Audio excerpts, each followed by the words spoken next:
नागराज मंजुळे दिग्दर्शित सैराट या सिनेमाची बॉक्स ऑफिसवर चांगली झिंग चढली आहे. अजय अतुलच्या संगीतानं सजलेल्या या सिनेमानं बॉक्स ऑफिसवर आतापर्यंत तब्बल 18 कोटींची कमाई केली आहे. सैराटनं पहिल्या 3 दिवसात सुमारे 12 कोटी 10 लाखची कमाई करत बॉक्स ऑफिसवर एक नवा रेकॉर्ड केलाय. मला पण तो आवडतो. मराठीत सांगितलेलं कळत नाही, इंग्लिशमध्ये सांगू. I love you. महाराष्ट्रभर सुमारे 400हून अधिक चित्रपटगृहांमध्ये हा सिनेमा झळकतोय.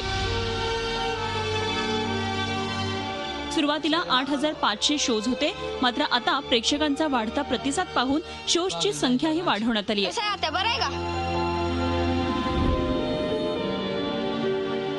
वीकेंडला सैराटचे जवळपास 90% शो हाऊसफुल होते. सैराटनं आतापर्यंतचे मराठीतले सगळे विक्रम मोडीत काढत आतापर्यंत 18 कोटींची कमाई केली आहे.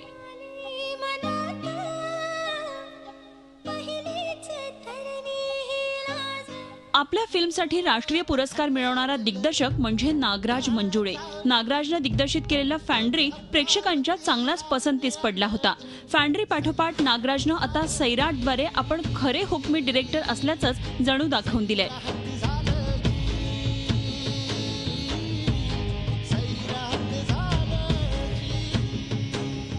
विशेष म्हणजे सिनेमामध्ये कोणतीही बडी स्टारकास्ट न घेता ग्रामीण भागातल्या नवख्या मुलांना घेऊन नागराजनं हे यश मिळवलंय.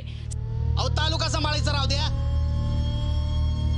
आधी आपल्या बायका सांभाळा म्हणावं यांना. सिनेमातल्या आपल्या लक्षवेधी अभिनयासाठी नायिका रिंकू राजगुरूला विशेष लक्षवेधी अभिनेत्री म्हणून राष्ट्रीय पुरस्कारानं गौरवण्यात आल्यामुळे सिनेमा अजून जास्त लाईमलाईटमध्ये आला होता.